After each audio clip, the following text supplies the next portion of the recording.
Hello everyone, welcome back to Durbanites FPL. It's time for Game Week 18 review and Game Week 19 preview. Starting as usual with the table, guys.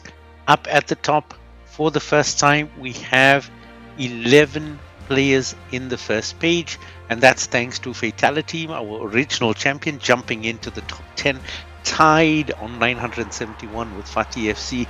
Look at how close those are. The battle for 8 and 9, 2 points. The battle from 5 to 7, only 20 points between those three, and then third and fourth, just 2 points as well. It's all very, very close at the top. But at the top, Roboclop still running 7 weeks in a row now, up at the top, almost 100 points clear. At the second half of the table, Zai has been continuously moving up over the last 3 weeks, somewhere sitting on 17th a while back, now leading that second half of the table there after 55 points this week. And as you can see, 89 points by Ironwall FC, also fantastic result for the week. Now, looking at what that means in terms of player selections, guys, 3 staples. Erling Haaland still at 90%, so just a few managers not chancing him this last week. Antoine Semenyo moves up to 65% as well. And then you've got Phil Foden still hanging on 55%, but having blanked in the last couple of weeks. Looking at the differentiators though, Patrick Dogu with the breakout performance, 17 points for him, just one manager having him on the team, and fantastic returns for him as well. That's Mohamed Amin. Michael Caine, one manager, also benefiting from his double digits. Ryan Gravenberch getting 3 managers on. Ryan Shirky, Ollie Watkins, 4 managers benefiting from their returns as well this week. Martin Dubravka and Van de Ven, 8 and 9 managers respectively, holding on to them and getting great returns of 11 points this week from these guys. So let's look at how that impacted the results for the week. Super strikers, 20 plus points for Azra and Squish. An elite striker for Ansu as well, 30 plus points coming in there. Stonewall for myself, Suad, my bhai, Hassan, Squish once again, Mobs, Mohamed Amin and Umer all getting 20 plus points out of the defense, but 30 plus points for Azra. Fantastic turnout for her as well, with that super striker giving her a big boost this week. 2 big misses though. Hot bench for Diddy, 19 plus points sitting on that bench, and Zach's 30 plus points sitting on the bench. Unfortunate indeed, that would have really helped her in the table this week. So looking at that, let's look at what the selection would have looked like. Based on the players that we had, Dubravka gets the number 1 jersey, putting Leno on the bench. And then in the back we've had Keane, Dogu getting the captain's armband with his 17, Ekdal from Burnley making an appearance here, and Mickey van de Ven with 11. Then you've got Ryan Shirky in midfield, as well as Semenyo, Gravenberch and Reinders. Ollie Watkins leading the line, and Raul Jimenez also coming in, putting on the bench Bukayo Saka, Tarkowski, and Dominic Calvert-Lewin, who has now scored in the last 7 games in a row. He's really moving towards Jamie Vardy's consecutive scoring record, slowly but surely. And that would have given you 137 points, 166 including the bench, at a total cost of 87.9 this week. A very, very affordable team indeed. Now, that takes us to look at the fixtures for the next 10 weeks, guys. Just bearing in mind, the next 3 game weeks happen over the next 6 days. Tonight is one deadline, then on the 3rd of Jan, which is Saturday, and then next week, Tuesday. You've got to be able to manage your fixtures and manage your squad. Don't forget, this is the absolute last game week to use any one of your first chips. All chips are now reset after this game week closes, so use it this week or lose it. Now, looking at the tough ones, Arsenal, Aston Villa taking each other on, and Arsenal having a few challenging matches coming up after that, including in this space of January, 9 games that they will play, including European competition and FA Cup. It is a tough time for Arsenal and a time for them to really show that their squad is able to compete. At the same time, guys, Gabriel is making his comeback. Not sure how many are looking to bring him into the team this week or from next week, but he is ready to perform again. So just get ready for that impact of having Gabriel back at Arsenal. Aston Villa as well, a tough week this week. Then maybe some really winnable fixtures. They have been fantastic in terms of their form, so no reason to doubt why they would not be able to win or at least compete against Arsenal at the Emirates. Now, looking at Chelsea, also tough games, and their form is not the greatest, guys. So I would bench any Chelsea assets that you have until game week 24. So at the end of Jan, when they have a slightly easier run, and hopefully also settle down a bit of the nerves that they've been having over the injuries, etc. And Man City again, at the current form, looks like they can beat anyone, but they do have Sunderland, which has been a resilient team.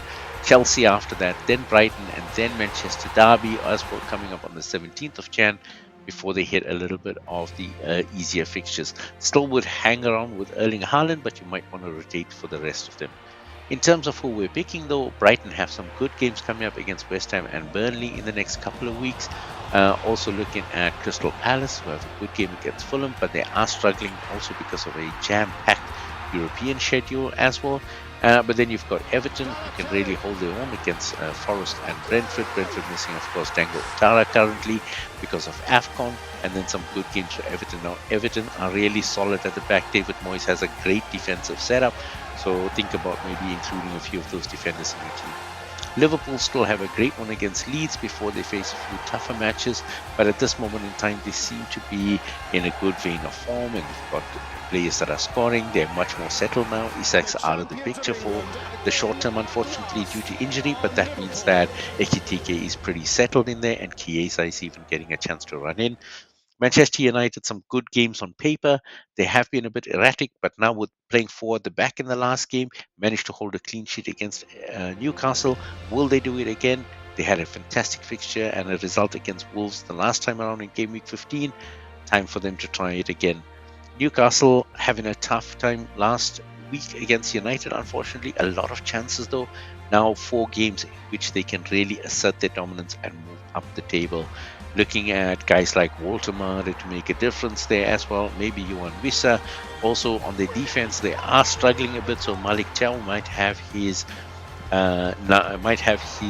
minutes cemented, which is really, really good for him as well. And then looking at Spurs, guys, a little bit of back and forth, but Brentford has been a good fixture with them in game week 15. Then looking at Sunderland, Bournemouth, West Ham, and Burnley. Hopefully, they should be able to work with that.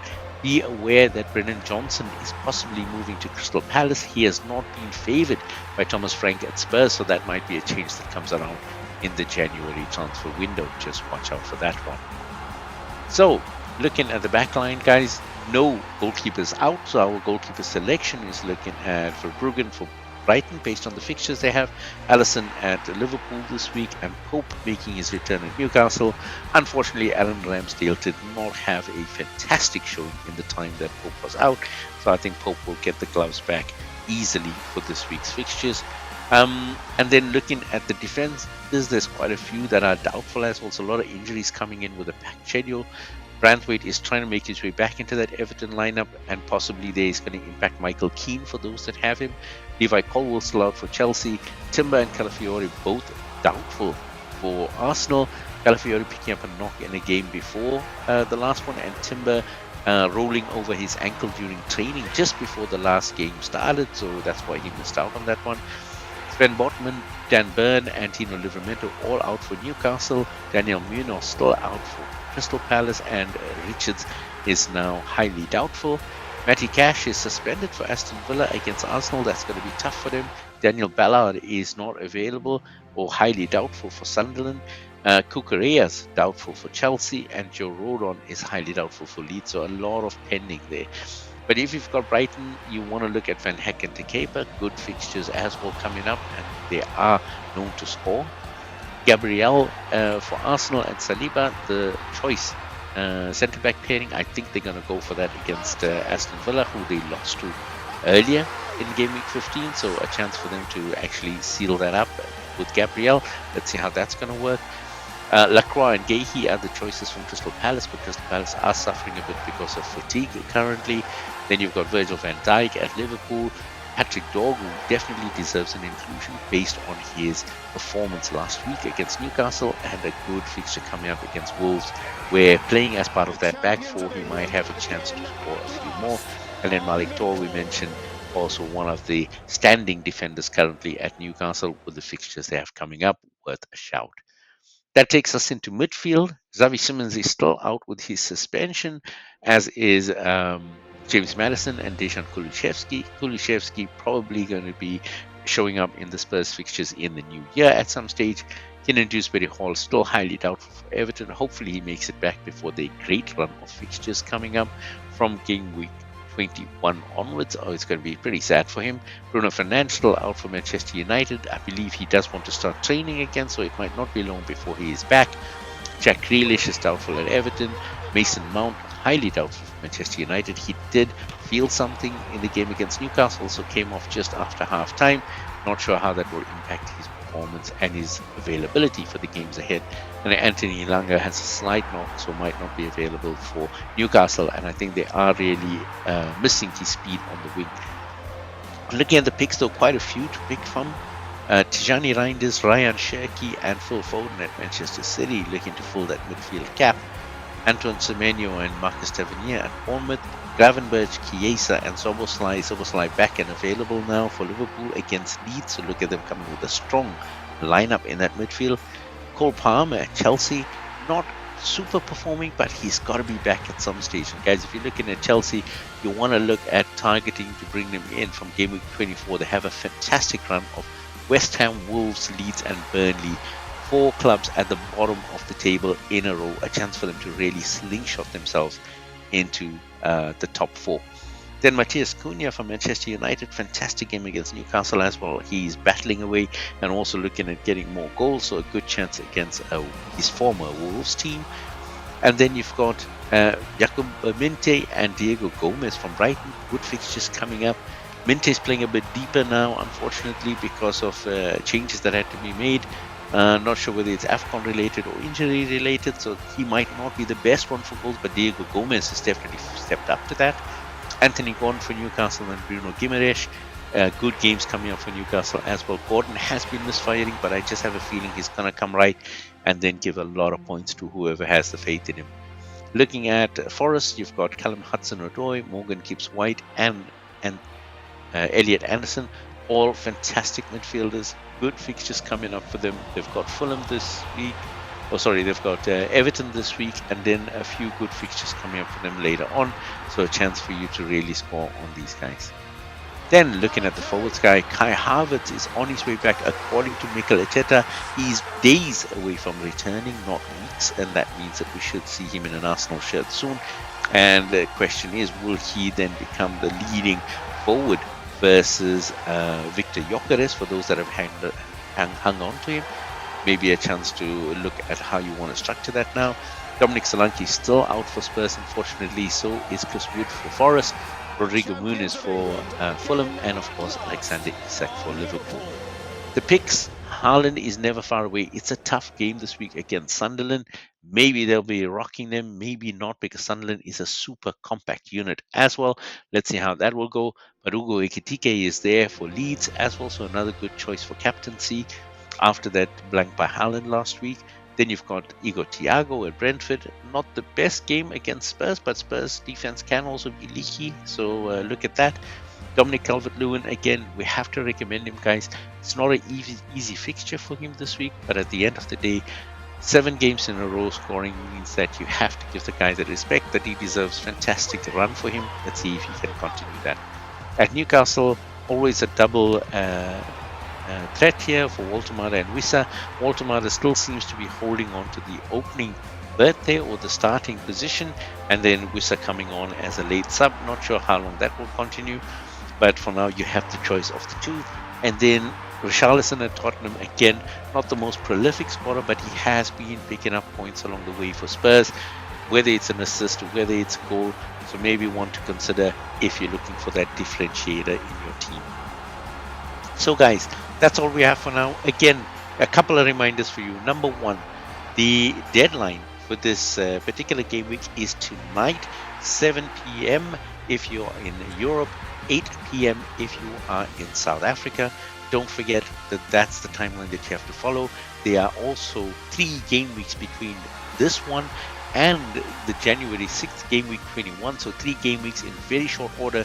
Please don't forget to like, subscribe, set up notifications so that you don't miss the deadlines, and best of luck. But that's all we have for now. Until the next time, so long.